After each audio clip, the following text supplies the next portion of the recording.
नमस्कार, माझ्या चॅनलवर सगळ्यांचं स्वागत.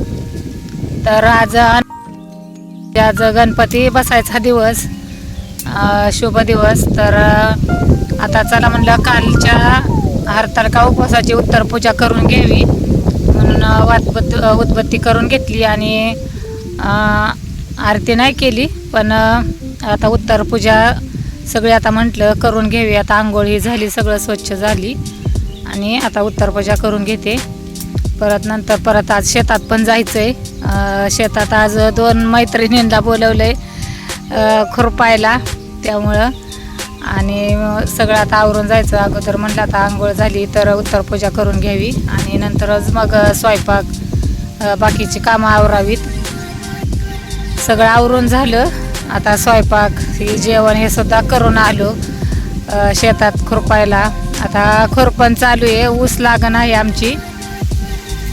पहिल्यांदा औषध मारलं होतं तणनाशक, पण जास्त असं म्हणजे लहान कोंब असल्यामुळं किंवा लहान ऊस असल्यामुळं असं जास्त काही पावरचं असं मारता आलं नाही तणनाशक. त्यामुळं आणि पाऊस जास्त होता, म्हणजे भिजवलं आणि पाऊस जास्त, त्यामुळं काय झालं थोडंसं तण असं उंच झालं. म्हणजे हराळी आणि वागणं की गवत ते काय औषधाने जळत नाही, ते काढावंच लागतं औषध जरी मारलं तरी. म्हणून पातळ उतळ आहे ते म्हणलं सगळं काढून घ्यावं, नाहीतर पाऊस सुरू जास्त झाला तर भरपूर मग सगळं पॅक रान होऊन जाईल सगळं आणि मग काय गवत काय निघणार नाही लवकर. आणि वागणक म्हणलं ना काढायची की जास्त अशी जमिनीत रवून बसते, ती काय लवकर निघत नाही. त्यामुळं म्हटलं थोडकी आहे तोपर्यंतच सगळी काढून घ्यावी, म्हणजे रान स्वच्छ होईल. अजून काही ऊस लागण्याला युरिया ही काहीच टाकलेलं नाही. आता खुरपण झाली की मग पहिला डोस युरिया टाकायचा, म्हणजे चांगली काळीजर लागण येईल.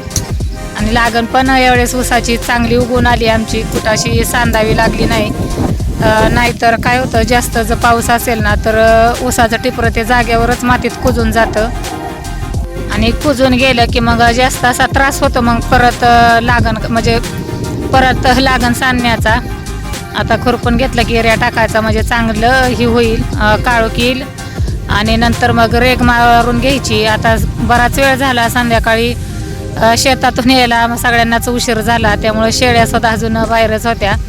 पोरींनी गायांचंही केलं होतं आयुष्याने आणि कृतिकाने, पण बाकीचे कामं आवरायचं. धारा काढून आम्ही पहिल्या घेतल्या, कारण गाया पण हमरत होत्या धारेसाठी आणि त्यामुळं आता मग उशीरच झाला शेळ्या बांधायला.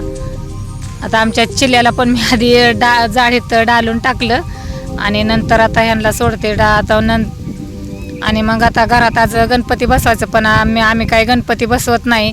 पण मी जे आमच्या देवाऱ्यात जो गणपती आहे त्याचीच म्हणजे पूजा करते. सकाळ संध्याकाळ आरती करायची, 21 किंवा 11 दुर्वांची मोळी द्यायची. मग आपली अशीच श्रद्धा करायची आणि सेवा करायची. आता पहिल्या अगोदर शेळ्या बांधून घेते.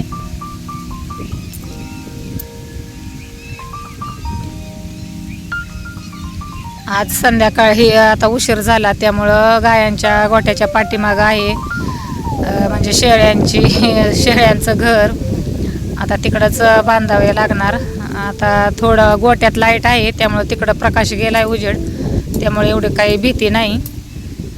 मग आता परत हातपाय स्वच्छ धुवून घेतले आणि मग गणपतीची आरती करून घेतली. आधी शंभू शंकरांची करून घेतली आरती आणि नंतर मग गणपतीची आरती करून घेतली.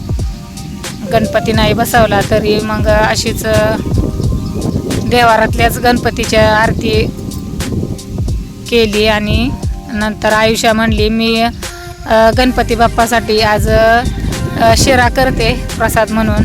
म्हणलं चालतंय. तिने त्याच्यात केळी टाकली होती, केळीचा हात म्हणजे केळी शिऱ्यात टाकून तिने आज प्रसाद बनवला गणपती बाप्पासाठी. आता तिला म्हणलं चल आता तूच दाखव गणपती बाप्पाला, तूच दे आता, तूच केलायस तर. नंतर तिने मग प्रसाद बनवून झाल्यावर गणपती बाप्पाला नैवेद्यसुद्धा दाखवला. आता संध्याकाळची आता अजून स्वयंपाक पण बनवायचा आहे. आता एवढं सगळं झालं. आज दिवसभर सगळं एवढं कामातच सगळं गेलं, पण देवांपाशी आपण आलो की मन प्रसन्न होऊन जातं. आणि आता एवढा कंटाळा आलेला आणि घरात आता पपया पण भरपूर अशा म्हणजे पिकल्या होत्या 4-5 पिकल्या म्हणजे भरपूर पिकतात. आता घरात सतत पपया असल्यामुळे जास्त कोण खायला नको म्हणतंय, सगळेच कंटाळी आता म्हणजे पपई खाऊन. म्हणून म्हणलं चला आपणच चिरावी, म्हणजे सगळे कोणी खातील ती खातील, आपण पण खावी. आता पपईमध्ये काही बिया निघल्या नाहीतर काय पपईमध्ये भरपूर अशा बिया निघतात. आणि ही पपई पण अशी खूप अशी गोड आहे. आता मी खाऊन झाल्यावर पपईने थोडंसं चेहऱ्याला हे केलं, म्हणजे मसाज केलं. चांगला म्हणजे असा रिझल्ट पण मिळतो याचा. तर आजचा ब्लॉग आवडला असेल तर एक लाईक, शेअर आणि सबस्क्राईब करायला विसरू नका.